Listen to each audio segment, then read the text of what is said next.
que ça sera l'idéal parce qu'ouvrir ça sera pour le privé, le privé quand même, quoi. Tout à fait. Tout à fait. Parce qu'effectivement, c'est vrai, certains parmi vous aussi interviennent aussi bien enfin, on peut être appelé donc à pouvoir se retrouver fonctionnaire ou alors, bon, voilà. Donc, ça, c'est bien dit. Je pense que c'est un point que je retiens. Je mettrai cela à votre disposition. Sinon, sachez déjà que c'est vrai, je vais peut-être même plus commencer par là, parce que quand on parle de travail, de contrat de travail, c'est vrai que le commun du mortel ne sait pas qu'il y a pour la fonction publique, et surtout il y a la relation privée. Mais là, il est important de le préciser. Le code du travail s'applique aux relations de travail entre personnes privées. Et sinon, une fois qu'on est fonctionnaire, il y a d'autres règles qui régissent la matière. C'est le statut général de la fonction publique. Ça, il est important de le savoir.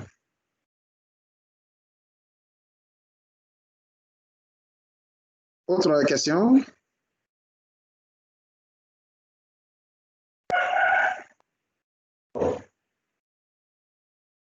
Alors, je vais peut-être rebondir pendant que vous préparez aux questions. Donc, la préoccupation de l'un d'entre vous qui avait demandé demandé à quel moment précisément, peut-être de la semaine, de la journée, les cours étaient mis en ligne. Je tiens à préciser qu'au niveau de la formation en ligne, ce n'est pas comme dans la formation en présentiel où il y a un emploi du temps qui précise par exemple que de 11h à 10h, nous avons anglais, de 13h à 14h, nous avons telle matière.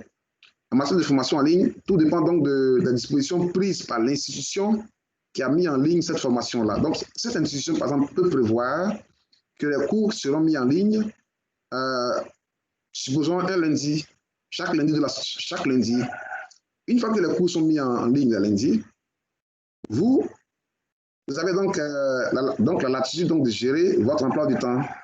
Vous pouvez donc y aller très tôt le matin, dans l'après-midi, donc selon vos occupations. Mais il faut dire que ce qui est fait ailleurs, ce que d'autres groupes proposent, je vais peut-être prendre le cas peut-être de l'université virtuelle. L'université virtuelle de Côte d'Ivoire est une université qui existe depuis 4 ans et qui fait le cours en ligne en matière dans le domaine de tout ce qui est éthique.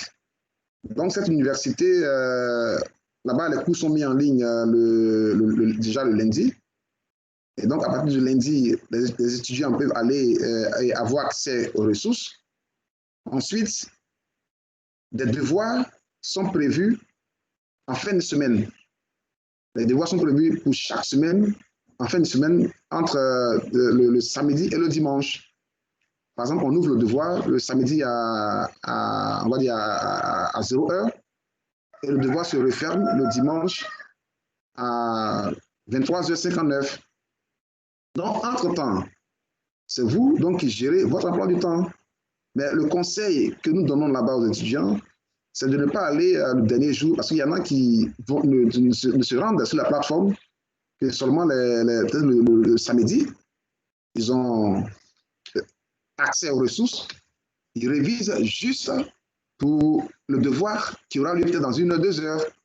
Donc, l'idée, c'est d'être régulièrement sur la plateforme, au niveau des forums, de participer activement au forum, de poser les questions et de réagir face à d'autres questions qui sont posées par les pairs dans cette plateforme-là.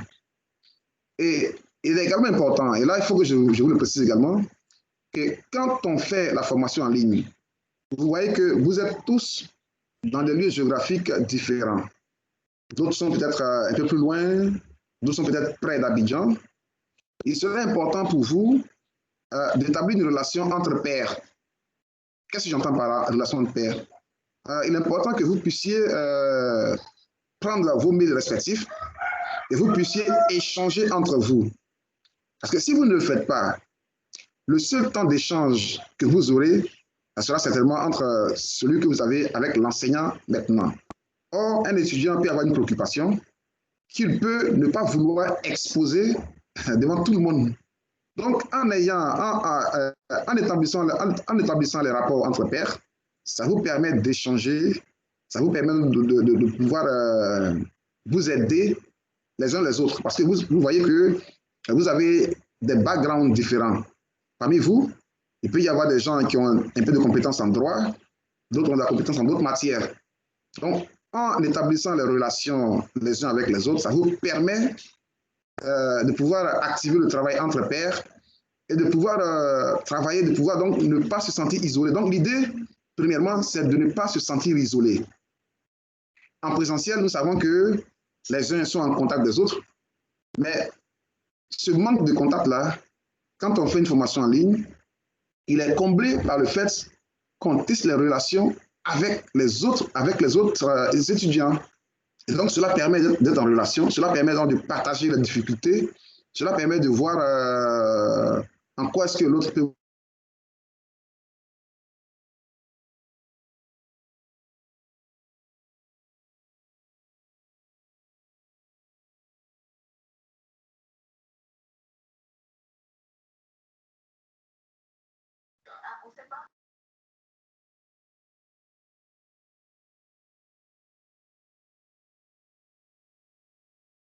On vous a perdu, docteur.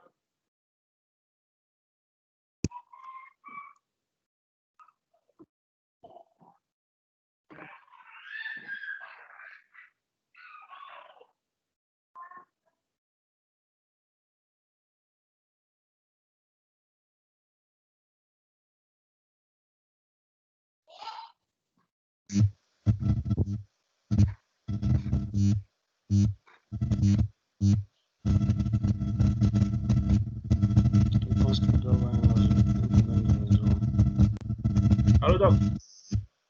Oh, on vous a perdu, hein? Ah, revenez. Ah, sinon, ils sont tous là. On vous a perdu.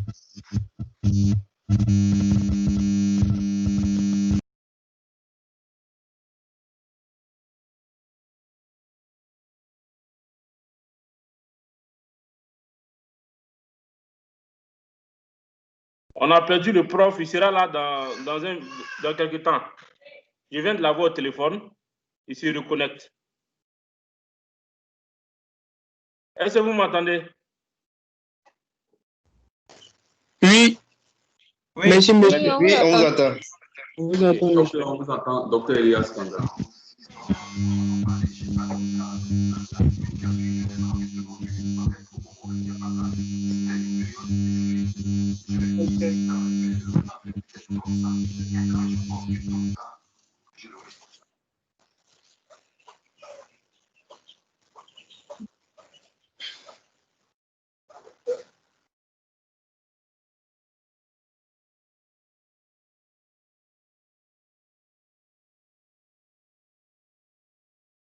Ok, monsieur Niquez, vous avez la parole.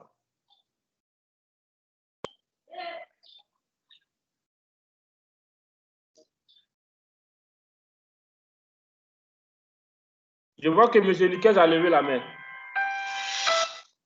Et allô, doc? Oui. Oui. Ah, ils attendent, ils sont là.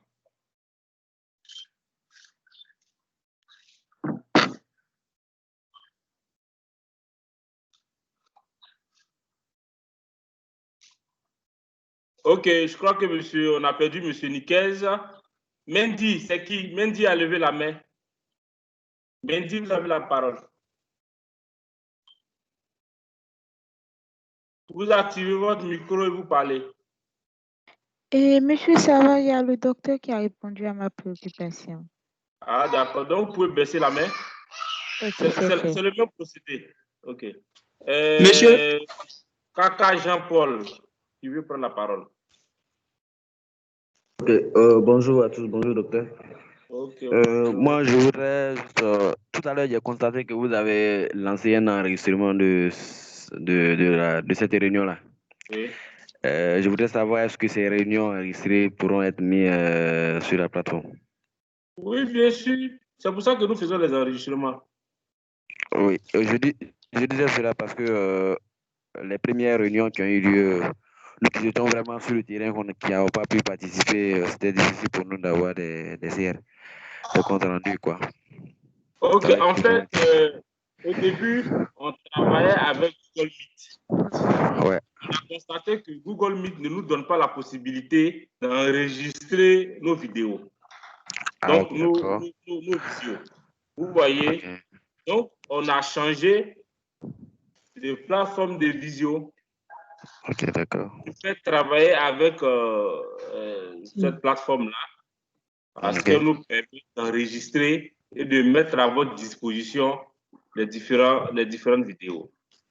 Donc, vous allez constater qu'à partir de lundi, vous aurez toutes les vidéos sur la plateforme. Ok, merci, docteur. L'enseignant est dans la salle. Oui, vous avez une autre préoccupation? Bonjour, docteur. Bonjour à tous. Oui, bonjour. Docteur, excusez-moi, ma préoccupation, c'est concernant le devoir. Oui. Bon, il y a un devoir. On dit ce devoir est composé de 2 séries de questions. Répondez à ces questions sur papier libre que vous déposerez ensuite dans ce casier. Oui. C'est le casier. C'est le casier, je cherche. Bon, D'accord. En fait, c'est pas parce qu'on est en virtuel que nous n'allons pas utiliser les expressions habituelles. On vous donne un devoir et on vous permet de déposer le devoir dans un casier. Le casier peut être quoi? Le casier peut être un espace de dépôt. Voilà, j'ai pas vu le devoir, c'est pas moi qui ai mis le devoir là-bas, c'est l'enseignant. Mais je pense que le casier peut par exemple être un espace de dépôt. Voilà. Donc, Alors, de travailler, je ne sais pas, peut-être l'enseignant même est là, donc il pourra répondre. Ok, il a compris, monsieur. Il a compris, d'accord. Professeur, vous avez la Dr. parole. Kanga. Dr. Kanga, c'est déjà très bien dit. C'est ça vraiment la réponse. Donc, vous voyez que avec l'enseignement en ligne, c'est tout ce que nous avons comme possibilité en présentiel que nous transcrivons en virtuel. Donc, sur la plateforme, effectivement, sur le casier, il y a donc le fichier peut être déposé. Maintenant, au cas où vous ne savez pas, c'est vrai, je verrai comment vous expliquer cela, peut-être par peut-être un petit tutoriel. Mais sinon, il est vraiment possible de pouvoir faire le dépôt. Donc, ne vous inquiétez pas. Juste après la séance, je vais m'atteler à vous envoyer des messages pour vous peut-être mieux vous expliquer comment cela se passe.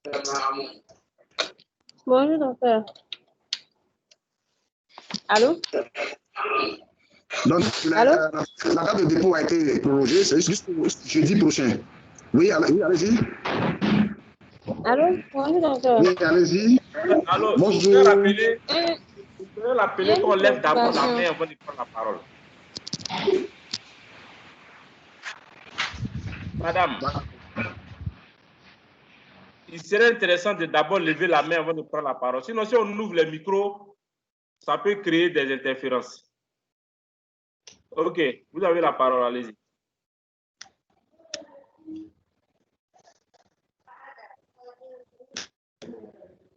Oui, allez-y. Oui, allez-y. Oui, docteur. J'ai une préoccupation sur le code de prévoyance sociale. D'accord. J'aimerais savoir, c'est dit dans le cours que l'article 1er du code de prévoyance sociale prévoit des prestations devront être fournies par le service public. Et je ne comprends pas bien la partie. Est-ce à dire que dans le privé, il n'y a pas de code on ne peut pas appliquer le code de prévoyance sociale? Non, mais le code de prévoyance sociale est prévu pour, il est prévu donc pour le secteur privé en fait. Au public, là, il y a d'autres règles.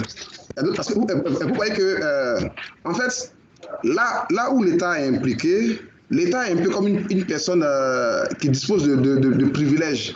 Donc souvent, on évite le plus souvent d'appliquer les règles du droit privé, les règles habituelles, les règles normales, les règles qu'on applique à tout le monde, à toutes les structures privées. Les tests sont tels qu'on évite d'appliquer cela à l'État, là où l'État est engagé. Donc, si c'est pour l'État, il y a des règles qui sont prises, des règles, on va dire, similaires qui sont prises, mais qui régissent l'administration. Parce que l'État, c'est l'administration, en fait. Et peut-être que je vais peut-être dû commencer par là. lorsque on parle des personnes au niveau de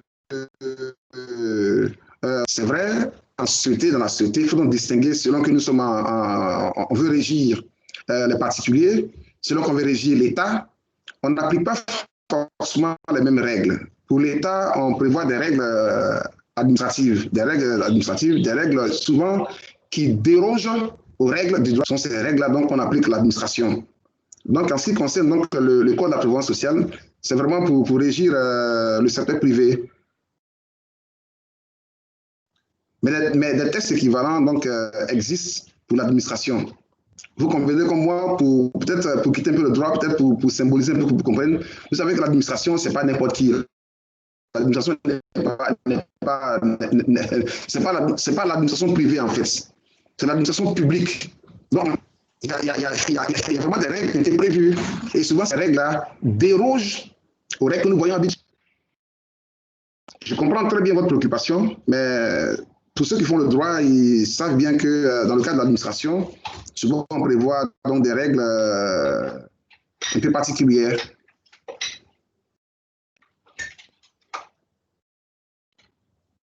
Voilà.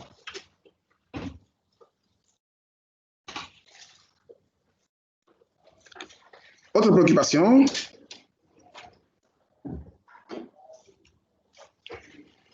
Et comme je l'indiquais, avant que je ne sois interrompu, j'indiquais, alors, comme je l'ai dit, oui, je vois que quelqu'un a levé la main, je vois baccalauréat 2000, oui, allez-y, allez-y. Oui, allez-y. J'ai vu quelqu'un lever la main, je lui donne la parole, allez-y. Baccalauréat, c'est marqué baccalauréat 262, allez-y. Bonjour, docteur. Bonjour. Docteur, moi, c'est M. Diallo. Oui, M. Diallo, allez-y. Ma question, en fait, c'est de savoir quelle est la différence qu'on peut avoir entre, par exemple, la CNPS et qu'on appelle la CGRAE, si je ne me trompe pas, au niveau des fonctionnaires, en fait, de l'État, fonctionnaires et agents de l'État. Ces deux institutions, est-ce qu'elles sont régies par les mêmes méthodes de fonctionnement au niveau qu'on appelle du droit du travail, en fait, au niveau de la prévoyance sociale, en tout cas?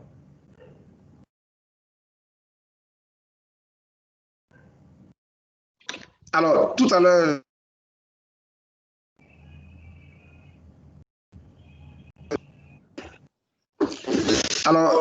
j'ai été interrompu donc par la connexion. Donc, je disais que tout à l'heure, j'avais déjà répondu à la question. Je n'ai plus avoir répondu à la question. Alors, ce sont deux institutions qui sont mises en place. L'une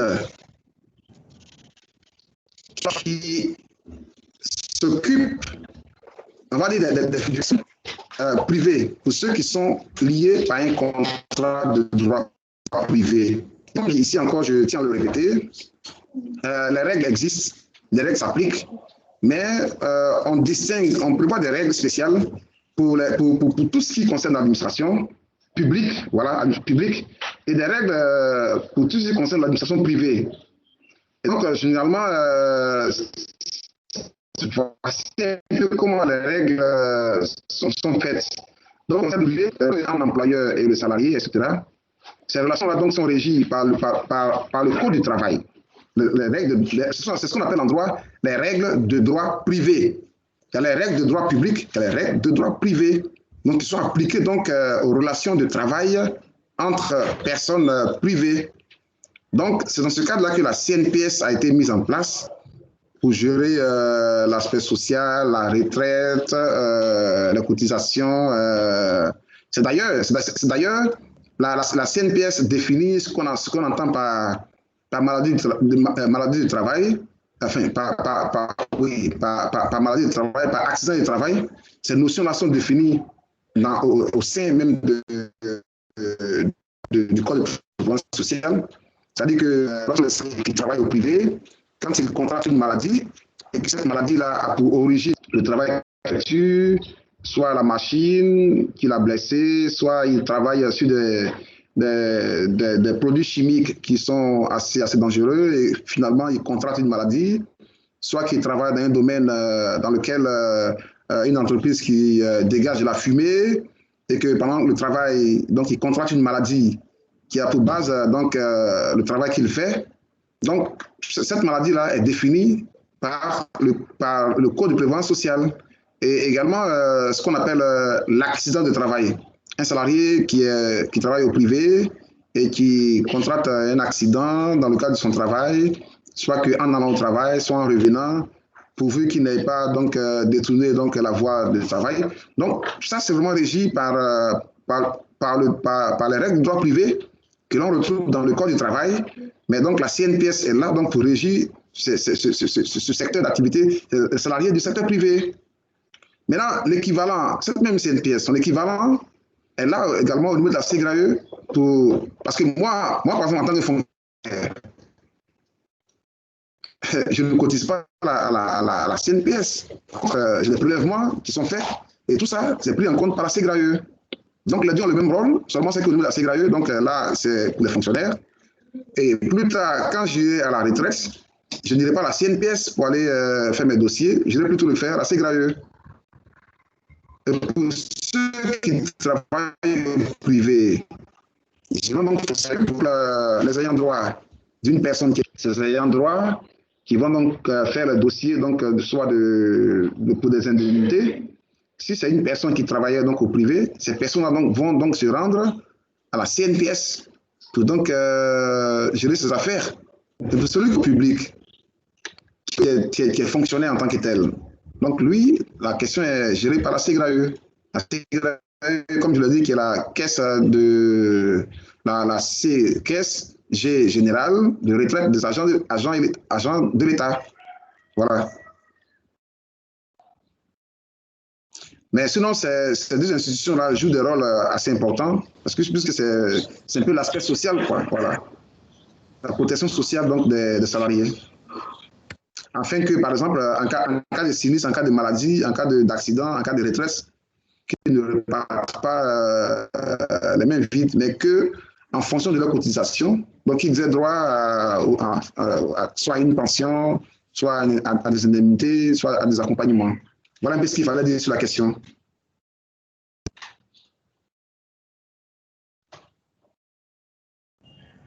Maintenant, pour la CGRAE, géographiquement où ils sont situés, pour les deux institutions, leur siège principal, c'est donc Abidjan. La CNPS était non loin de ancienne TPCM, et désormais la CNPS a fait un grand bâtiment qui est un peu au sud du plateau, un peu vers vous verrez donc la CNPS pour ceux donc, qui cherchent ce lieu. Au niveau de la CGRAE, donc l'agence principale se trouve juste avant le deuxième pont, le pont général de Gaulle. Donc vous aurez donc les deux institutions sont situées là-bas. D'accord, docteur. Merci. Autre question? Je vois une main levée. Oui, je vois Kaka Jean-Paul. Oui, Jean-Paul, allez-y. Oui, je voudrais rebondir un peu sur votre éclaircissement concernant la CNPS. Ma question est la suivante. Au cas où l'employeur ne verse pas ce qu'il doit verser à la CNPS pour un employé, oui, allez-y. Dans un premier temps, qui saisit? Alors, d'accord. D'accord, c'est déjà intéressant. D'ailleurs même, pour aller plus loin dans votre question, vous savez qu'en général, lorsque une entreprise privée se crée, il y a des moyens de vérifier, par exemple, si l'entreprise a un compte à la CNPS, si les salariés sont, si tout est vraiment fait comme il se doit. Parce que très souvent, si c'est par exemple une entreprise qui opère dans le domaine des services, par exemple, il y a des appels d'offres pour lesquels vous allez postuler et on vous demandera un certain nombre de dossiers. Parmi ces dossiers-là, il y a des papiers de régularité fiscale, il y a des papiers aussi qui démontrent que vous êtes régularisé du point de vue de la sécurité. Donc, pour pouvoir postuler et avoir un contrat au niveau de l'administration, etc., donc, il y a dans les conditionnalités, on vous demandera par exemple de fournir un certain nombre de papiers qui prouvent que vous êtes à jour au niveau de vos obligations à la CNPS. Maintenant, cela va sans dire, parce que lorsque le salarié est embauché régulièrement, au niveau de son bulletin de salaire, il y a je veux dire, les différentes écritures montrent, par exemple, qu'il est bel et bien prélevé et que cela est reversé à la CNPS. Maintenant, si vous constatez que ce n'est pas fait, premièrement, il faut d'abord procéder d'abord au sein de l'entreprise, voir votre représentant qui va donc aller au sein de l'entreprise, enfin, qui va donc aller vers le patron, vers le supérieur, donc demander des explications. Parce que le tout, c'est que le droit du travail veut préserver la relation au sein du travail. Vous convenez qu'il est important que l'employeur et le salarié travaillent vraiment dans des conditions pacifiques, qui travaillent dans de bons termes. Donc, si vous constatez, si votre bulletin de salaire, premièrement, que les prélèvements ne sont pas indiqués, donc, premièrement, vous pouvez d'abord vous-même aller donc poser la question à l'employeur. Vous pouvez donc avoir recours au représentant des travailleurs pour le faire. Vous pouvez également donc vous adresser à l'inspecteur du travail. Vous pouvez même aller à la CNPS et pouvoir donc signaler ce fait-là. Parce que donc quelques voies qui sont effectivement faites. Mais l'employeur a l'obligation de le faire.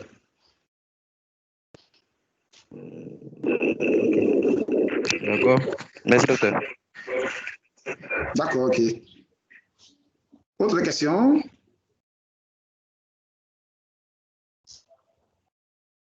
Oui, je vois une main levée. Je vois c'est marqué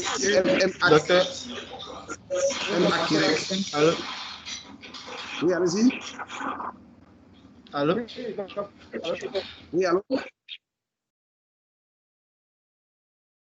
Docteur, je vais interroger, j'ai levé ma main. Oui, allez-y. C'est marqué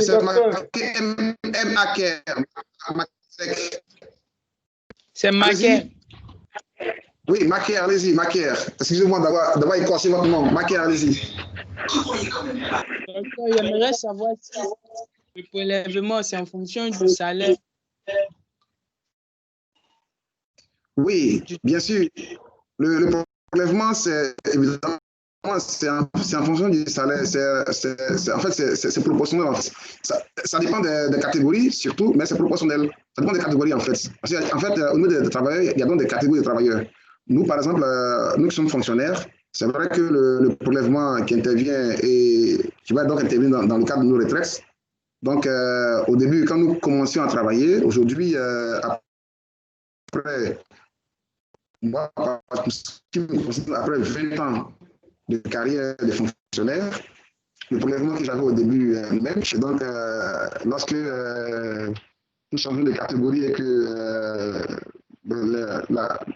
le salaire augmente, cela va sans dire que donc, le prélèvement aussi qui intervient n'est pas le même. Voilà. Donc, ça tient compte de la catégorie, mais c'est également de l'ancienneté.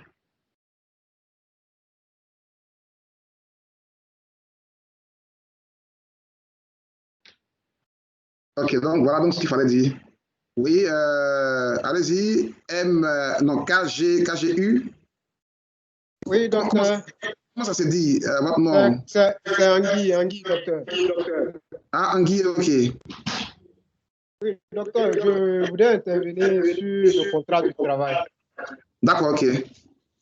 Oui, tout à l'heure, dans votre intervention, vous avez parlé du contrat de travail. Vous avez dit que quand on parle du contrat du travail, il y a la prestation du travailleur, il y a le salaire oui. Et le lien de subordination. Tout à fait. Et vous avez donné un exemple tout à l'heure, par exemple la mairie qui a un travail à faire et qui prenait un entrepreneur pour faire le travail. Tout à fait. Est-ce que cela est un contrat de travail? Puisque là, on ne voit pas de lien de subordination. Oui, tout à fait. J'ai pris cet exemple pour montrer que quelqu'un peut être engagé à faire une tâche, mais que le contrat qui le lie n'est pas un contrat de travail. Donc, l'entrepreneur qui agit, qui accomplit une prestation pour le compte d'une mairie, pour le compte d'une institution, ça, ce n'est pas un contrat de travail. J'ai pris cet exemple-là pour montrer que quelqu'un pouvait être engagé avec une personne. Il reçoit donc, il exerce une activité, mais en contrepartie, il a un salaire, comme je l'ai dit. Mais ici, le lien de subordination fait défaut. Donc, c'est juste pour montrer aux autres que ne pensez pas que dans toute relation dans laquelle il y aurait une personne qui paye, une autre personne qui est donnée en contrepartie d'une tâche accomplie, ne pensez pas qu'il y a forcément un contrat de travail. C'est dans ce cadre-là que j'ai pris le cas de l'entrepreneur pour dire que lui, puisqu'il n'a pas de lien de subordination entre lui et donc le commanditaire donc de la tâche, donc ici, il n'a pas de contrat de travail. Cet exemple-là, je l'ai pris pour montrer que ce n'est pas toute relation dans laquelle on exécute une tâche qui est forcément un contrat de travail. Merci, docteur. OK. Et d'ailleurs, si je prends un autre exemple, vous saurez que quand on définit le contrat de travail, c'est vrai que le lien de subordination, il est vraiment essentiel. Il peut être d'ordre juridique, il peut être d'ordre matériel. Donc, si le d'ordre juridique, ça veut dire que c'est l'employeur qui va donc fixer, d'abord d'ordre physique, qui donne le matériel de travail, qui fixe les horaires, mais même au niveau de la façon dont la chose doit être faite au quotidien. Dès que la chose est matérialisée au quotidien, à la tâche, le lien de subordination veut que l'employeur donne toutes ses consignes aux salariés. Or, si on remarque qu'une personne qui accomplit une tâche, si elle bénéficie d'une autonomie entière dans l'accomplissement de la tâche, dans ce cas-là, nous ne sommes plus en face d'un contrat de travail.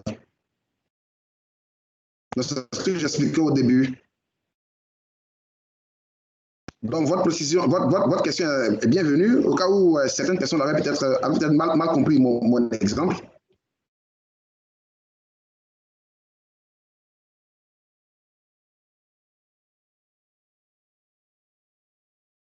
Oui, Macaire. Et d'ailleurs, je précise d'ailleurs que pour ceux qui ont fait un peu de droit du travail, vous remarquerez qu'il y a des contrats qui sont des contrats voisins au droit du travail, mais qui en réalité ne sont pas des contrats de travail. Et le critère principal donc, du contrat de travail, c'est donc le lien de subordination, qui permet donc d'éliminer un certain nombre de contrats voisins au contrat de travail.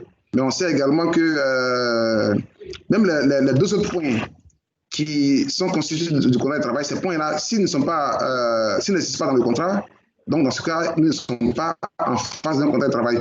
Si par exemple quelqu'un fait une tâche, il fait une tâche pour une personne et qu'il y a un lien de subordination, mais s'il n'y a pas de salaire qui est payé, il n'y a pas de contrat de travail. Donc les trois éléments-là sont des éléments fondamentaux pour qu'il y ait... Oui, Macaire. Oui, docteur. Oui, allez-y. J'aimerais savoir une chose. Oui. Si, par exemple, un employé, oui. Il travaille dans une entreprise, il n'est pas travaillé à la CNPS, il a au moins 2 ans, et qu'il n'est pas assuré non plus, et qu'il en parle aux employeurs, et que l'employeur lui dit qu'il n'est pas déclaré à la CNPS. Est-il possible qu'il parte saisir la CNPS de l'entreprise? Alors, d'accord. Là c'est pratiquement des consultations. Il n'y a pas de problème, d'accord. Donc, le salarié, il travaille et il se rend compte qu'il a été embauché du forme et qui n'a pas été déclaré à CNPS. Mais vous voyez que là déjà, l'employeur lui-même, il est vraiment fautif. C'est-à-dire, même au regard de la loi, il n'est vraiment pas en règle. Donc, la question, il faut faire, comme je l'ai dit, avant toute chose, et là encore, je le répète, dans le contrat de travail, vous voyez que le salarié et l'employeur ne sont pas sur le même pied d'égalité. Voilà, là, on l'explique un peu, hein, quand on fait les cours sur le contrat de travail, on observe que les deux ne sont pas sur le pied d'égalité. Parce que l'employeur est dans le pouvoir, l'employeur c'est celui qui paye le salaire, et le salarié, lui, il a besoin de ce salaire. Donc, s'il y a une difficulté dans celui de travail, on procède toujours par les voies les plus pacifiques pour régler toute question, de sorte à préserver la relation. Donc, si vous constatez qu'effectivement, vous n'êtes pas déclaré à CNPS, alors même qu'il doit vous déclarer à CNPS, donc premièrement, vous allez vers lui, vous demandez des explications. Si ce n'est pas convaincant, si c'est possible même de prendre encore la tâche avec votre représentant, vous pouvez le faire. Et si, au besoin, vous pouvez donc aller voir aussi l'inspecteur du travail. Parce que même l'inspecteur du travail, lui, il est là pour respecter les règles qui ont été édictées et qui ont vocation à s'appliquer dans le cadre du contrat de travail. Donc, l'inspecteur est là également pour jouer le rôle de médiation, en fait. L'inspecteur n'est pas là pour sanctionner forcément l'employeur. Il va convoquer l'employeur, il va convoquer le salarié dans le bureau et ils vont certainement donc s'expliquer. Au-delà de ça, vous me demandez s'il faut aller voir la CNPS. Ça sera peut-être dans une logique de dénonciation de l'employeur qui ne ferait pas. Mais déjà, au niveau de l'inspecteur du travail, l'inspecteur du travail pourra déjà prendre des mesures pour que l'employeur puisse pouvoir observer ces règles qui lui sont imposées. Mais déjà, l'employeur qui ne le fait pas, comme je l'ai dit, il y a au niveau de... Quand il voudra plus tard peut-être postuler pour des prestations précises au niveau de l'administration, on va donc lui demander un certain nombre de dispositions pour voir si au plan fiscal, si au plan social, il a vraiment observé toutes les règles qu'il a observées. Privilégier la voie pacifique, aller voir le représentant des travailleurs, aller voir l'inspection. Donc, voici donc quelques voies qui sont indiquées. Monsieur le docteur. Oui, allez-y. Vous avez parlé d'inspecteur de travail. Oui, inspecteur du travail et des lois sociales. Inspecteur du travail et des lois sociales. Est-ce qu'ils exigent dans toutes les entreprises, ils doivent exiger dans toutes les entreprises? Oui, ça dit que... En fait, c'est une inspection qui est vraiment importante. Et comme le nom l'indique, vous voyez, c'est une inspection en fait. Et qu'est-ce qu'on fait? Généralement, elles sont installées et elles ont une compétence géographique. Elles ont une compétence géographique. Donc, généralement, elles sont installées dans les... Bon, je veux dire, au plan géographique, elles ont donc une compétence. On peut peut-être en placer un à Yopougon pour gérer la plupart des entreprises privées qui sont à Yopougon. On peut en avoir à Bobo. En tout cas, elles ont des compétences géographiques. Et effectivement, il appartient aux salariés de connaître géographiquement où est située donc l'inspection du travail. Question de... Oui, allez-y. Oui, bonjour, docteur. Bonjour, docteur. D'accord. Oui, allez-y. Oui. Bonjour, docteur. Allez-y, oui. D'accord. Oui. Vous m'entendez? Oui, baccalauréat 262. Allez-y.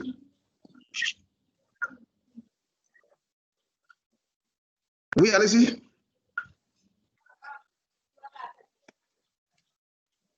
Bonjour, docteur. Allez-y. Vous avez la parole. Allez-y. Baccalauréat. Allez-y. C'est marqué la baccalauréat 262. Allez-y. Allez-y, oui, allez-y. Allô? Oui, allez-y, on vous entend. Hein? Est-ce que les autres m'entendent? Ok. Oui. Ok. Je prends le cas d'un salarié, d'un employé qui est en CDI. Voilà. Que pour certaines raisons. CDI, c'est contrat de travail à durée déterminée. Oui, en durée déterminée. Voilà. Et à durée indéterminée. CDI, c'est à durée indéterminée. Indéterminée, oui. Voilà. Et sur cette personne-là, pour certaines raisons, dues aux fautes de l'employeur, le salarié n'arrive pas à percevoir correctement son salaire et ce dernier-là désire démissionner. J'aimerais connaître le préavis. Voilà, le préavis de départ, la durée du préavis. C'est la question. Merci. D'accord. D'accord. Faut dire que parce que là, vous posez une question qui va dans le cadre de la rupture du contrat de travail. Le contrat de travail peut être rompu pour plusieurs causes. Soit c'est un cas de licenciement. Et puis là, vous parlez donc d'un cas on va voir donc si c'est vraiment un cas de démission.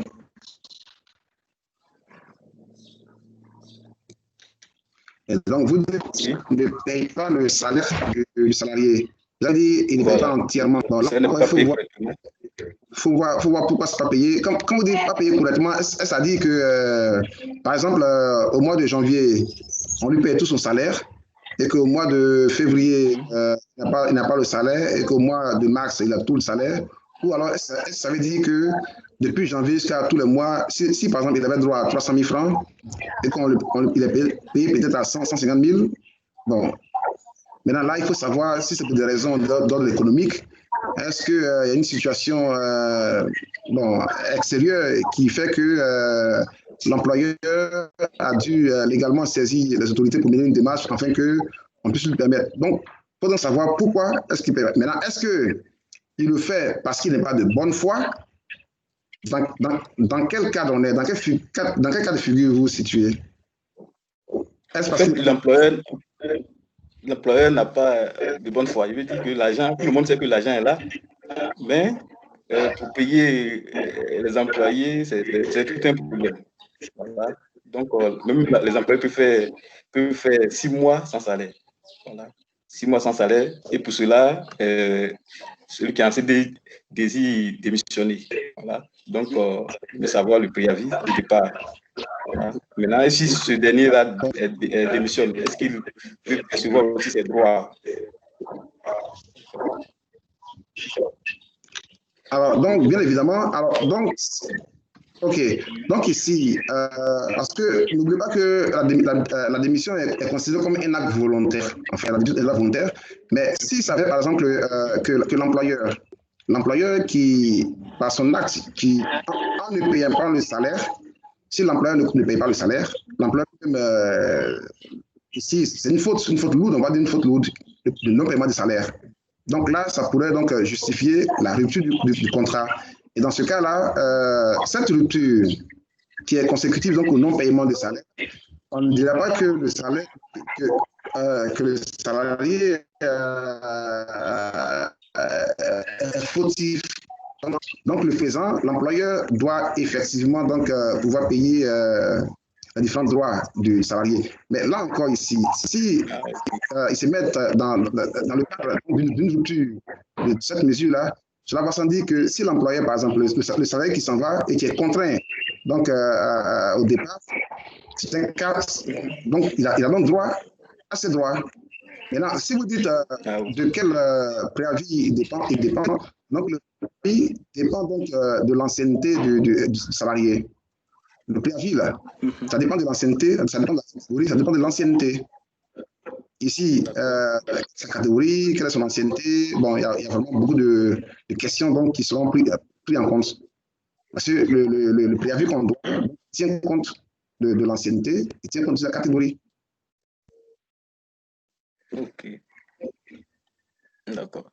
Okay, merci, docteur. Maintenant, une autre question encore. Oui. Voilà. Ce dernier-là, bien sûr, il a été déclaré à la CNPS. D'accord. Voilà. Maintenant, il démissionne et il va encore dans une autre structure privée. quelles sont les démarches à mener pour qu'ils puissent encore bénéficier de ce que l'employeur précédent a collecté ou bien versé à la CNPS dans le compte de ce dernier. Je n'ai pas trop bien compris votre question. Reprenez tout à fait à la fin. Finalement, il se retrouve dans... Finalement, il démissionne. Voilà, oui. Il démissionne et après, il va dans une autre encore structure privée. Oui. Mais ce dernier, il a été déclaré à la CNPS D'accord. Où il était précédemment. Voilà, oui. Il a été déclaré là et de là, il va dans une autre structure privée. Quelles sont les démarches à mener pour qu'il puisse encore bénéficier de ce que l'autre employeur a versé à la CNPS pour lui. D'accord, merci. Alors, étant donné d'abord qu'il va dans une nouvelle structure, donc une fois qu'il arrive dans cette nouvelle structure, puisque au niveau des entreprises, les salariés sont déclarés à CNPS, s'il a eu un nouveau contrat, par exemple un contrat à durée déterminée, un contrat à durée indéterminée, donc pour le compte de cette nouvelle entreprise, il doit également être signalé en tant que travailleur pour le compte de cette nouvelle entreprise. Maintenant, pour l'ancienne, évidemment que là, il faut donc voir, ces droits lui seront versés. Maintenant, là, parce que généralement, nous, à la CNPS, lorsque, par exemple, le salarié, les prestations qui sont versées, par exemple, les prestations qui tiennent compte d'un certain nombre d'événements. Par exemple, au niveau de l'accouchement, au niveau d'un sinistre qui est consécutif à un accident, bon, au niveau aussi de la retraite. Donc, dans ces conditions-là, donc, ces différentes prestations lui sont versées.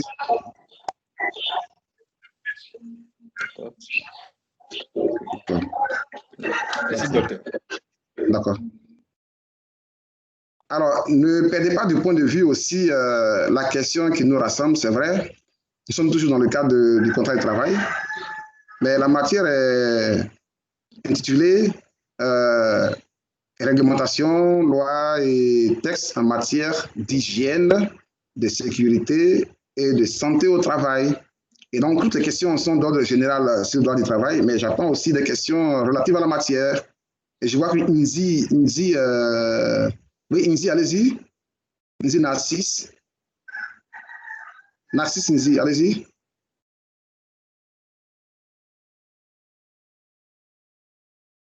Oui, Inzi, vous avez la parole, vous m'entendez? Oui, allô, docteur. Oui, allô? Oui, allô? Allô, Inzi, Narcisse, allez-y. Oui, vous m'entendez? Tout à fait. Ok. En fait, vous avez déjà répondu à ma préoccupation. Il y a l'un de mes amis là qui a déjà posé la question, donc c'était un peu ça. Merci, docteur. Ok. D'accord, ok. D'accord. Donc, quand vous reverrez les définitions qui sont proposées, au niveau de l'hygiène, de la sécurité, je sais que dans le cadre d'autres matières qui sont relatives à leur discipline, et donc des définitions seront proposées. Mais la définition que nous donnons ici, ce sont des définitions qui ne sont ni liées à d'autres sciences, c'est simplement la définition proposée donc, par le Code du travail. Et quand le Code du travail est fait, vous voyez que la définition, le Code du travail définit donc la santé et la sécurité au travail en tenant compte d'un certain nombre de dispositions à prendre pour éviter certains risques. Donc, on parle par exemple de promouvoir le bien-être au travail, on parle d'adapter le travail à l'homme, on parle donc de pouvoir faire en sorte que le salarié travaille dans des conditions adéquates. On dit, par exemple, qu'il faut que son environnement soit un environnement sain. Donc, ce sont ces définitions que vous devez retenir dans le cadre donc, de notre cours. Je tenais à préciser cela parce que vous, comme je le précise, vous aurez donc à avoir plusieurs définitions. Ne soyez pas surpris que, je n'ai pas dit que ne se rejoignent pas, mais Ces définitions sont faites selon les matières qui sont définies. Si, par exemple, dans le cadre de ce cours, il y a peut-être en matière de santé, santé hôpital, je vais dire, si un professionnel de la santé doit venir définir cela, cela va sans dire que sa définition risque de ne pas être semblable à celle proposée par un juriste, à celle proposée par un texte. Voilà donc ce que je voulais donc faire observer. Je vois une main qui est levée. Oui, Narcisse. Voilà, c'est Narcisse qui vient d'intervenir. Et je précisais également, pendant que quelqu'un intervienne, je vois une main levée, hein, je vois Narcisse lever, je l'ai interrogé. Vous pouvez réagir, Narcisse, allez-y. Oui. Qu'est-ce qu'on entend par matière dans ce cadre-là? Merci beaucoup, merci beaucoup, merci. Cette question est déjà, enfin, quelqu'un a déjà posé et je reviens encore là-dessus. Alors, comme j'ai dit dans le devoir, j'ai indiqué qu'il fallait donc citer les textes que j'ai cités et dire les matières régies. Le matière, c'est simplement le domaine, l'activité régie par le test. Je vais être très concret pour que vous compreniez bien les choses. Quand on prend bon, d'accord, je vais être concret. Peut-être que si je vais trop loin, je risque de répondre à la question. Votre question est un peu piège aussi, parce que la question que j'ai posée, bon, je sors même carrément du domaine du droit du travail. Je vais prendre peut-être d'autres domaines. Quand on va dans le domaine de la propriété intellectuelle, vous savez que un auteur, un chercheur peut créer une œuvre. Donc, quand vous créez cette œuvre-là, votre œuvre est protégée. Protégé contre toute piraterie, protégé contre toute usurpation. Donc, qu'est-ce qu'on fait? Des textes sont pris pour régir le domaine de la propriété intellectuelle. Ce domaine-là, c'est ce qu'on appelle la matière. Le domaine, la chose qui est régie, l'activité qui est régie. C'est ce qu'on entend par matière. Donc, quand on dit que un test régit une matière, c'est le domaine que le test régit. Ce n'est pas la matière un peu comme on serait peut-être en physique. C'est vrai, si vous êtes peut-être des scientifiques, donc peut-être qu'en physique, vous avez une autre notion du mot matière. Peut-être nous, on parle de l'activité qui est régie. Si par exemple, moi, on me demande de prendre un test pour régir la formation en ligne, la matière régie par exemple, le décret numéro, je sais pas, aujourd'hui nous sommes le 18, décret numéro 2020-31 du 18 octobre, la matière qui est régie ici, sera par exemple la formation en ligne. Donc la matière, c'est le domaine, c'est l'activité que le test régit, le test réglemente. Donc, je fais bien de sortir du cadre de cours afin de ne pas répondre à la question posée dans le devoir. Est-ce que c'est assez clair? Donc, la matière, c'est le domaine, c'est l'activité qui est régie. Oui, je vois des mains levées, mais comme... oui, allez-y, oui. Oui, peut-être une dernière question. Oui, allô? Oui, docteur. Oui, docteur. Oui? Oui, docteur, je voulais intervenir au niveau du pouvoir exécutif. D'accord. Pouvoir exécutif, oui, d'accord. Oui, oui. Le pouvoir exécutif, à travers la Constitution, en son article 71, a mis en place la loi numéro 215-532 du 20 juillet 2015 portant au code du travail, qui est typiquement privé. Dans le cas de l'administration, qui a rédigé les règles?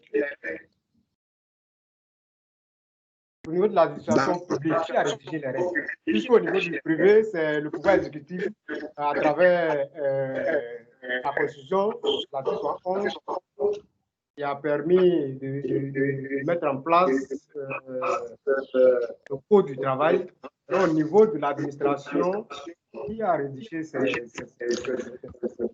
Alors, au niveau de l'administration, c'est vrai, vous le dites. Alors, je voudrais avant de répondre d'ailleurs, bien situer un peu, enfin, pour bien dire un peu vos propos, c'est vrai que au niveau de la Constitution, on a dit que c'est un texte fondamental qui donc fixe le pouvoir au sein de l'État. Donc, la Constitution a prévu que les règles fondamentales concernant donc le droit du travail sont fixées par la loi. Donc déjà, la Constitution donne donc le pouvoir à la loi, aux députés, donc d'élaborer le texte fondamental applicable en matière donc de droit du travail, en matière de règles applicables donc au privé. Maintenant, au niveau de la fonction publique, là-bas, il existe ce qu'on appelle le statut général de la fonction publique. Ce statut-là, c'est un décret en fait. C'est un décret donc qui a été pris. Et le décret est un acte pris par le président de la République en fait. Donc là-bas, ça a été les règles, le statut général de la fonction publique qui régit les fonctionnaires est un texte donc pris par décret. Voilà donc ce qu'il fallait dire, par décret. Décret veut dire c'est l'acte pris par le président. Signé par le président, voilà. Merci beaucoup, docteur. Merci.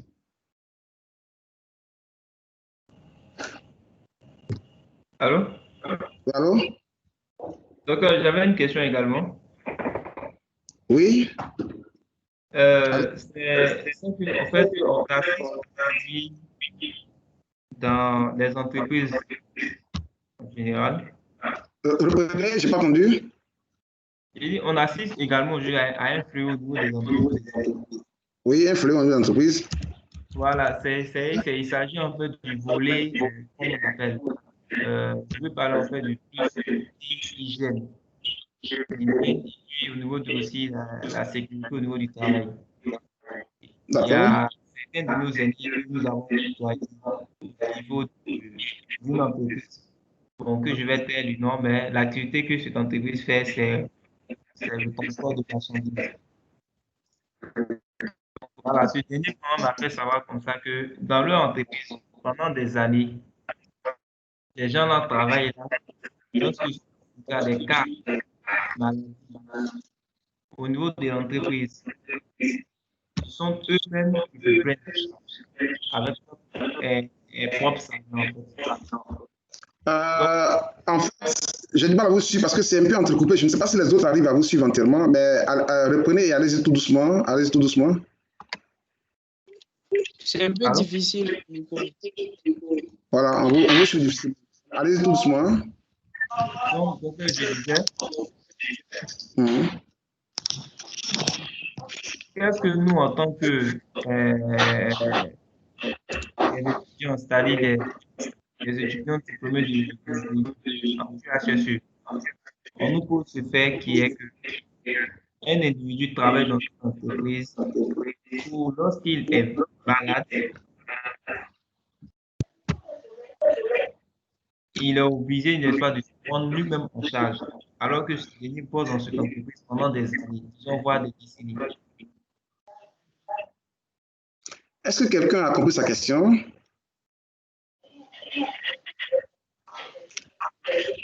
C'est un peu difficile avec le micro principal. Allô? Alors, d'accord. Pendant que vous précisez votre question, je vais revenir sur la question posée par... excusez-moi, je ne vous interromps pas. Excusez-moi, je vais revenir. Je vais poser la question posée par l'auditeur précédent qui a demandé... c'est vrai qu'il y a la loi de 2015 qui est applicable donc, au secteur privé, donc qui régit la relation de travail pour ce qui concerne les relations privées. Au niveau de la fonction publique, c'est vrai, le statut général de la fonction publique, ce statut-là, il relève, contrairement à ce que j'ai dit, il relève donc d'une loi. Ça, il faut que je... Voilà. Donc, pendant que j'y pensais, c'est plutôt une loi, le statut général de la fonction publique, c'est plutôt une loi, et c'est la loi de 92, en fait. Donc, je m'excuse d'avoir dit un décret. C'est plutôt la loi de 92, 570 du 11 septembre 1992 qui régit, donc le statut général de la fonction publique. Donc, je reviens à notre ami. C'est donc une loi de 1992 qui est générale de la fonction publique. Je tiens à apporter cette précision. Ça m'a échappé pendant que je donne l'explication. Voilà. OK. Alors, si vous voulez aussi, après le coup, je mettrai également cette loi-là à votre disposition. Et donc, ça confirme que, selon qu'on soit au public ou privé, généralement, on prévoit des règles pour régir les relations privées et d'autres règles pour régir les relations publiques. Donc ici, il y a un statut général des fonctionnaires qui relève donc de la loi du 11 septembre 1992, donc qui régit le statut général des fonctionnaires, et il y a donc l'autre qui est donc un statut, la loi de 2015, donc qui porte Code du travail. Allez-y, oui. Allô? Oui, allô? Oui, allez-y. Donc, docteur, je disais, en fait, j'ai pensé en SMS. J'ai dit comme ça, quelle action pouvons-nous entreprendre lorsque nous sommes constitués dans une entreprise qui applique les règles d'hygiène et de sécurité au travail? Votre question, c'est qu'est-ce qu'on peut faire lorsque nous sommes dans une entreprise qui n'applique pas les règles d'hygiène, c'est ça? C'est ça, et de sécurité au travail. D'accord, d'accord. Premièrement, qu'on sache que si l'employeur, parce que ces règles qui sont applicables en matière de sécurité et d'hygiène sont des règles qui ont été élaborées et soit par la loi le prévoit, soit des décrets subséquents, des décrets d'application. Donc, l'employeur lui-même, d'abord, il est dans l'obligation d'observer ces règles-là. Et les règles vont plus loin. Nous le verrons, quand on verra le dernier chapitre, nous verrons les instances pour veiller à l'application de ces différentes mesures-là. On a d'abord l'inspection qui a pour obligation d'ailleurs de veiller à ce que tout cela soit appliqué. Là, je parle de l'aspect déjà au sein, mais déjà, si on tient compte de l'extérieur, l'inspecteur du travail, donc au niveau de l'inspection, là déjà, il y a déjà une obligation pour l'employeur de pouvoir observer ces règles-là. Donc, l'inspection va donc faire le contrôle. Ce contrôle-là vise donc si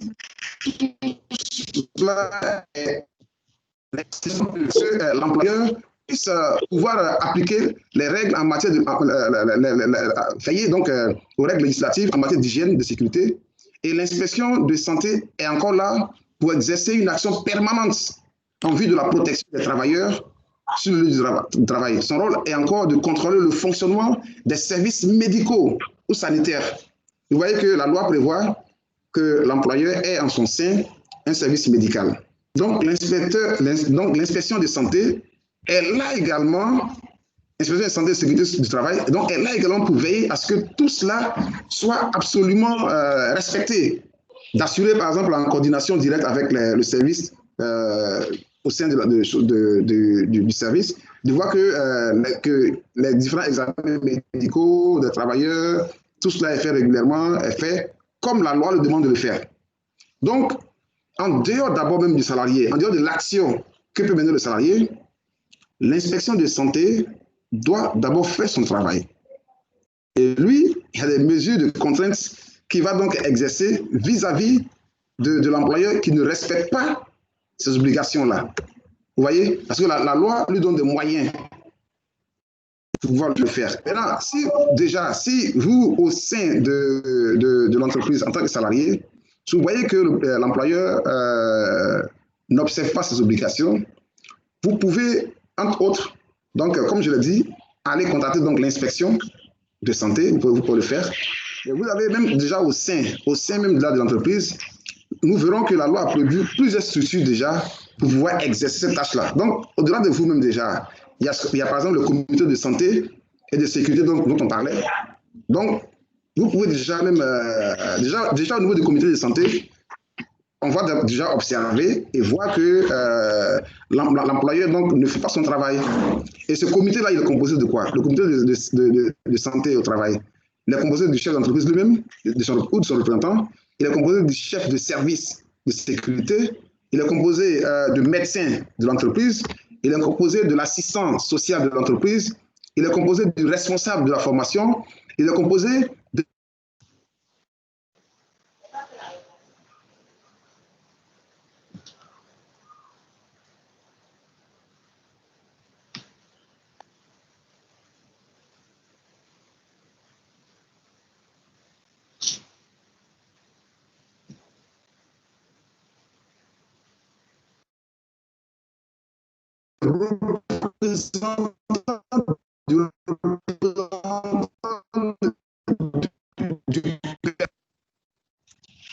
donc, il y a un comité de santé qui est prévu. Nous verrons ce comité, nous verrons sa composition.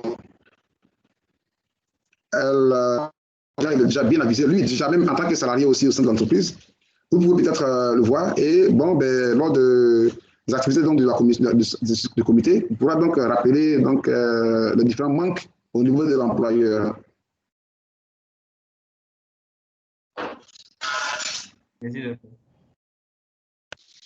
Allô? Vous me suivez? Oui, docteur. Oui, docteur.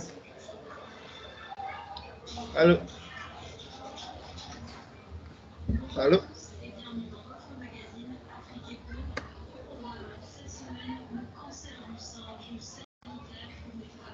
Allô?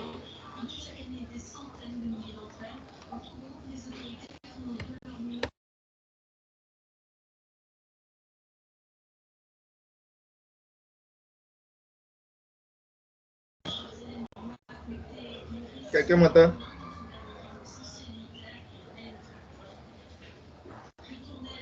Et on dirait qu'on a perdu le docteur encore. Hein. Apparemment. On dirait qu'on a perdu le docteur. Docteur Kanga, est-ce qu'il est en ligne? Vous pouvez interpeller le coordonnateur.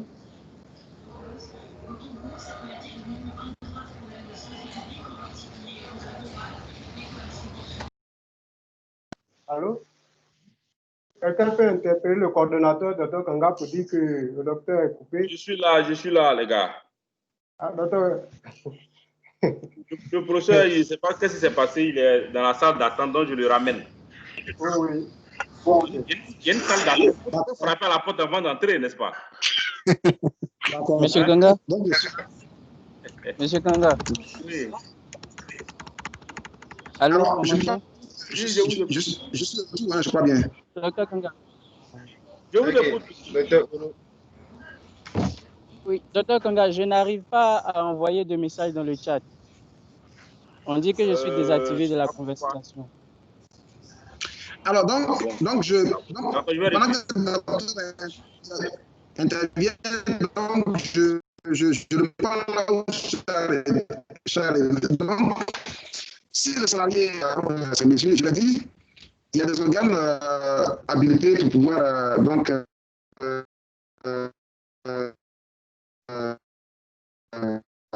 contrôler tout cela. En plus de l'inspection de santé sociale. Donc, dans tous les cas, le salarié, par exemple, peut-être pour une action personnelle et séparée, il pourra saisir le représentant du personnel qui lui-même fait partie de la composition du comité de santé et qui pourra donc pouvoir relever les différents points manquants. D'ailleurs, c'est un comité donc, qui comprend le représentant du personnel. Ça veut dire que lui aussi, il est donc appelé à pouvoir veiller à ce que la santé, la sécurité et l'hygiène soient vraiment observées au travail. Mais surtout, n'oublions pas que l'inspecteur du travail, l'inspecteur de santé, il a un rôle donc de pouvoir passer en entreprise, faire des visites inopinées, c'est important. Aller venir sans prévenir l'employeur, venir sans l'entreprise donc pour vérifier si l'employeur donc observe toutes les règles en matière donc de santé, d'hygiène et de sécurité au travail.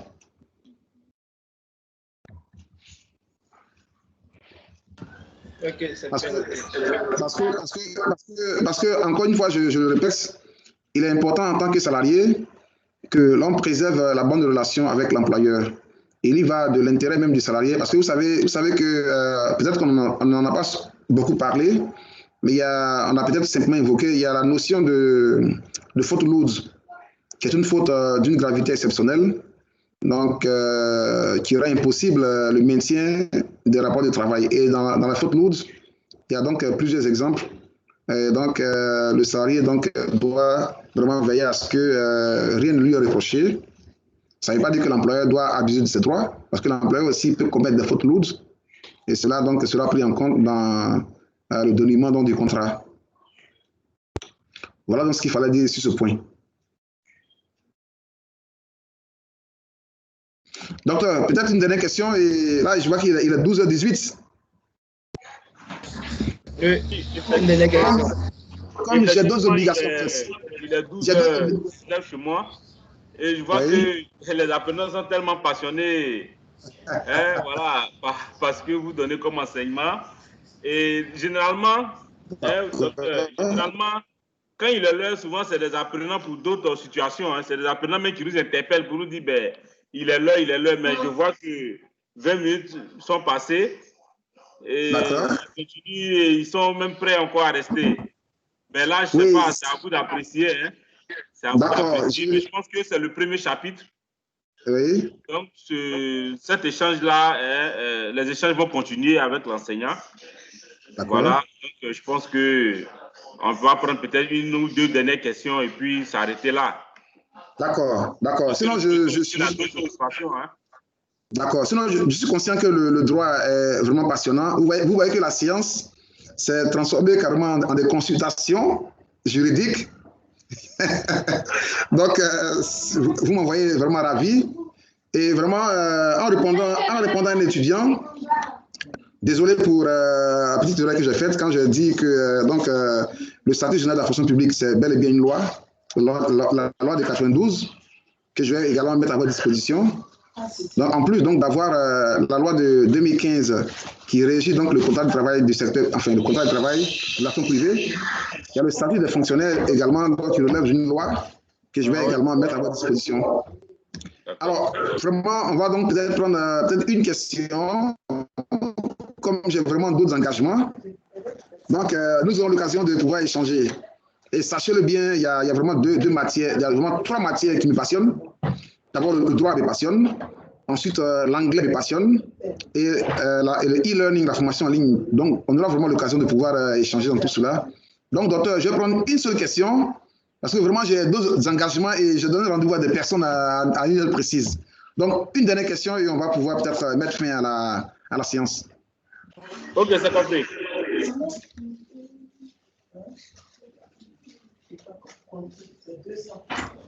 Docteur. Oui, Charles Mandier. Allez-y, oui, allez-y.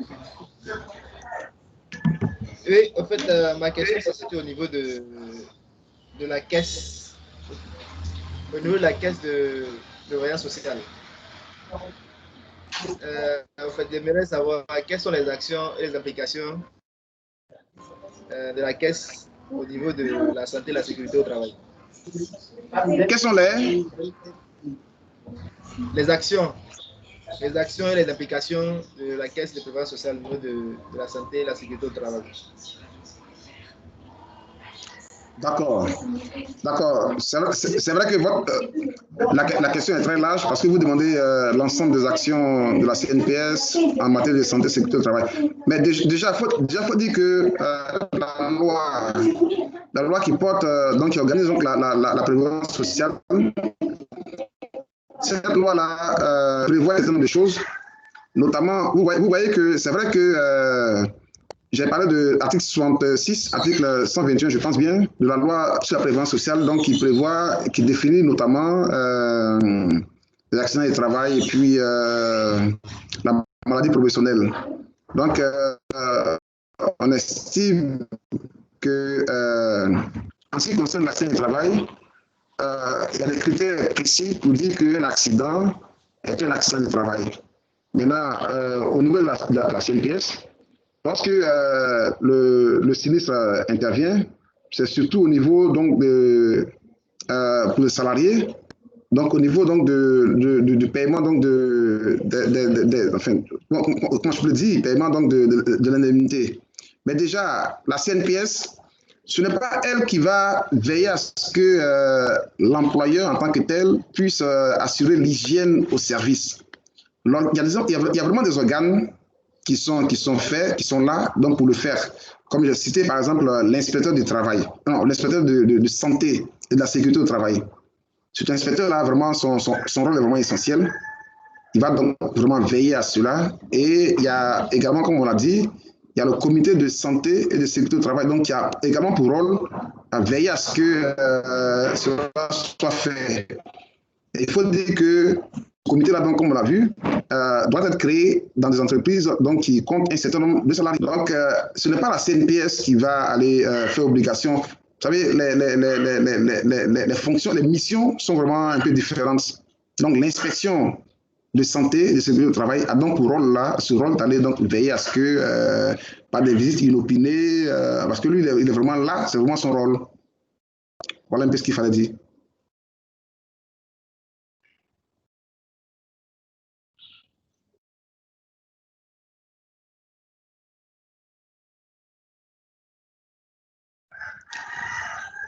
Alors, docteur, je pense que vous avez la question. Sinon, j'ai peut-être une ou deux dernières choses à dire relativement à la formation en ligne. Et comme je l'ai dit, vous devez donc faire un effort pour ne pas rester isolé. Pour ne pas rester isolé, donc prendre attache avec les pairs, c'est d'ailleurs facile. Vous n'avez qu'à vous échanger vos mails afin de pouvoir échanger. Parce que vous voyez que vous avez un background différent. D'autres sont dans des domaines précis, des domaines donc, qui permettent donc, de pouvoir avoir des expériences plus que les autres. Deuxièmement, en matière de formation en ligne, il y a un effort supplémentaire qui est demandé aux étudiants. C'est celui donc, de la recherche. Vous devez faire beaucoup de recherches. Et je précise que, vous voyez, la formation en ligne fait partie de ce qu'on appelle la formation à distance. La formation à distance est un vocable beaucoup plus large qui inclut la formation par correspondance. Ça, c'est un peu ancien avec le courrier. Il y a aussi des formations qu'on fait à la radio, à la télévision, qui se faisaient par le passé. Donc, la formation en ligne fait partie de la formation à distance.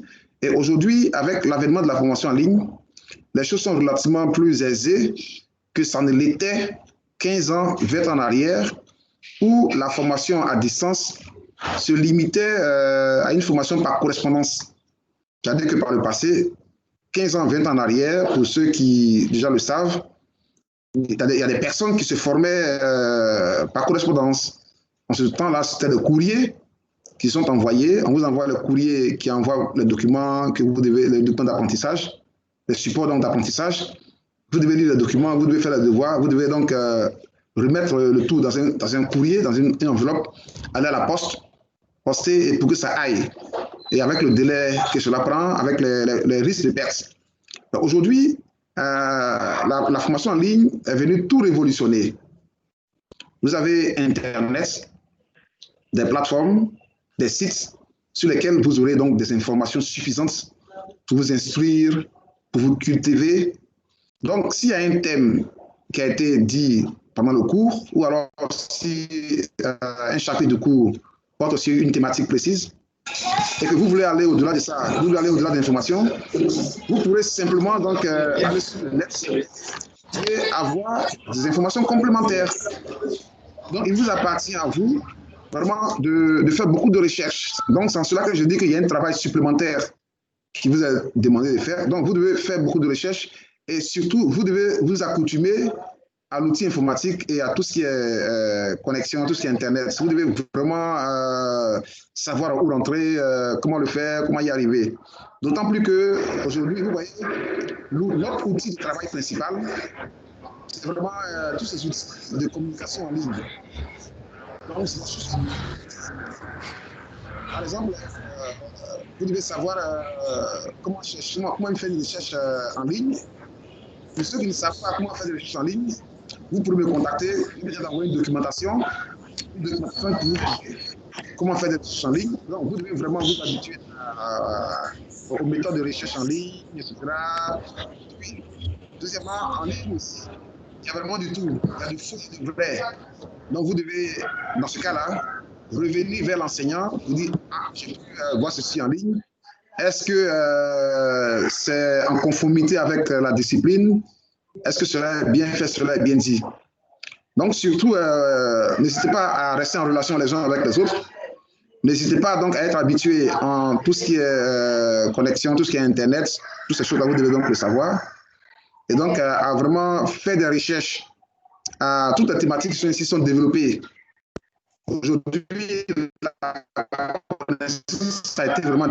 Sachez qu'ailleurs, tel que l'enseignement est fait aujourd'hui dans d'autres pays européens, il faut en sorte que l'enseignant, au final, ne devienne peut-être que quelqu'un qui oriente dans le travail de l'étudiant. Il y a plusieurs démarches pédagogiques qui sont utilisées. Il y a par exemple ce qu'on appelle une classe inversée. Donc tout cela est vraiment là. Donc vraiment, n'hésitez pas, comme je le dis, à avoir des relations entre vous, à nous voir, surtout si vous avez des notions que vous avez en ligne, à nous contacter pour que nous puissions donc vous rassurer de l'exactitude scientifique de tout ce qui a été fait et dit. Donc voici donc quelques conseils que je voulais vraiment donner à l'attention de nos étudiants. Et surtout dire qu'en ce qui me concerne, je suis vraiment très connecté. Donc, pour tout message que vous m'enverrez, je pense qu'à tout instant, je pourrai donc réagir à vos messages. Donc, docteur, c'est ce point-là que j'allais vraiment m'arrêter. Comme vraiment, j'ai d'autres engagements aujourd'hui. Voilà. OK. Merci bien, professeur. Merci d'avoir vraiment pris plus de 2 heures, puisque vous êtes arrivé avant même l'heure. Donc, ça fait plus de 2h30 que vous êtes là dans cette salle avec nous pour partager votre savoir avec nos apprenants. Je voudrais vraiment vous dire merci pour cet effort-là. Vraiment, grand merci. Et je voudrais aussi rassurer les apprenants que nous sommes dans une dynamique, n'est-ce pas, de leur trouver des meilleurs enseignants. Un peu comme le projet qui est là en ce moment. Voilà. Cette formation nous tient vraiment à cœur et nous allons faire en sorte que tout se passe bien. Voilà. Donc, professeur, vous pouvez vous retirer. Je vais échanger avec juste 2-3 minutes. D'accord. Ils pourront vous laisser des mails, enfin, des questions sur la plateforme, dans le forum qui est consacré à la leçon. Donc, c'est là-bas le cadre vraiment idéal pour poser les préoccupations et autres. Et donc, les préoccupations qui ne trouveront pas de réponse de la part des pairs, vous pourrez quand même essayer de répondre à ces préoccupations. D'accord. Donc, merci, docteur. Comme il a dit, donc, pour tous ceux qui ont d'autres préoccupations, n'hésitez pas à les laisser sur le forum. Je vais donc y répondre. Ne vous inquiétez pas, je vais répondre à toutes les préoccupations. Donc, docteur, vraiment, merci beaucoup à vous. Merci à l'institution. Et donc, à nous retrouver. Bye bye. Merci à vous, à bientôt. OK. Docteur Kanga. D'accord. Donc, les gars. S'il vous plaît. Oui. Docteur Kanga. Oui, oui. Oui, allez-y, allez-y. Allô? Oui, allez-y. Oui, docteur Kanga, je reviens encore avec la même préoccupation. Oui, je ne suis pas habilité à envoyer des messages dans le chat. Je ne comprends pas. Vous, c'est qui? Ange Yannick 78. Ange Yannick. Oui. D'accord, Ange Yannick.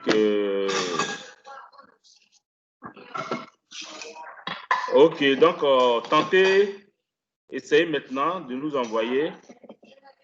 D'accord, je viens de voir que je suis désormais participant. OK, donc essayez de nous envoyer. OK, les gars, allô? merci. Allô? Oui? Allô? Oui. Oui, allô? Oui, oui. Oui, j'ai la même préoccupation avec mon frère qui vient de passer là. D'accord, je vais faire de vous tous des participants. OK? Voilà, parce que là, vous êtes des invités. Je vais faire de vous des participants. Et puis voilà, le problème sera réglé. Mais est-ce que le problème de l'autre est réglé, Yannick? Je suis allé dans le chat, ça ne passe toujours pas. D'accord, on va régler ça en off. OK? C'est compris. Voilà. Donc, vous avez le programme. Je suis allé sur la plateforme, j'ai constaté que certains n'ont pas réalisé leur devoir et d'autres n'ont pas réalisé les différents quiz. Je ne sais pas, est-ce qu'il y a des difficultés à les réaliser ou bien c'est le temps matériel que vous n'avez pas eu pour passer sur la plateforme?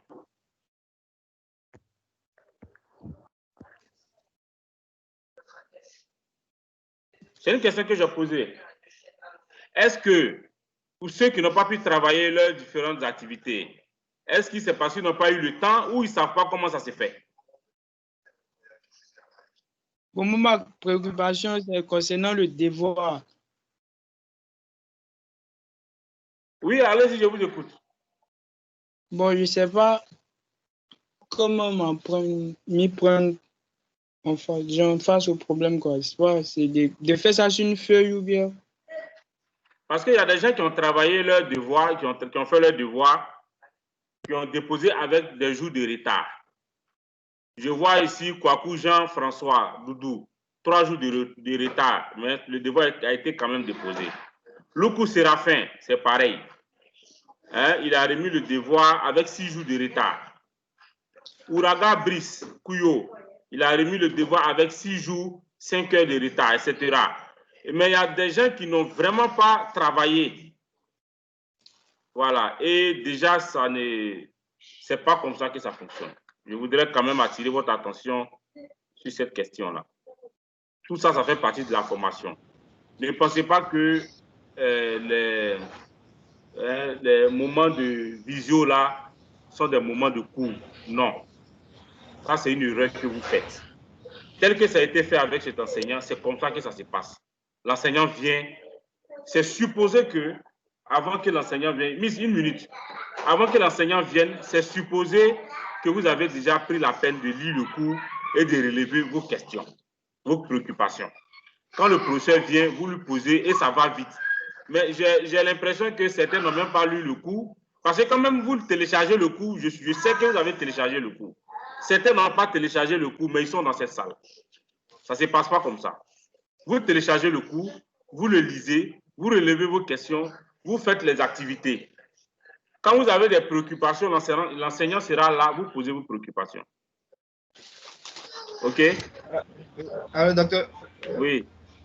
En fait, moi, mon cas, c'est que, bon, en fait, les premiers jours, il n'a pas pu prendre part à la conférence vidéo. Oui. Donc, il n'arrive pas à poster mon devoir. J'ai essayé plusieurs fois, il n'arrive pas. Je ne sais pas comment ça se passe en fait. Vous n'arrivez pas à faire quoi? À poster le devoir. C'est tellement vous ne savez pas poster le devoir. Pour vous qui avez des préoccupations, vous essayez de voir entre vous, créer votre espace WhatsApp et essayez de voir entre vous. Pour ceux qui ont des préoccupations particulières, vous vous signalez, vous nous envoyez un mail, vous mettez, vous vous identifiez dans ce mail-là. On va organiser une séance pour vous expliquer comment prendre en main la plateforme. Je ne sais pas si je me fais comprendre. Voilà, vous créez un groupe WhatsApp maintenant.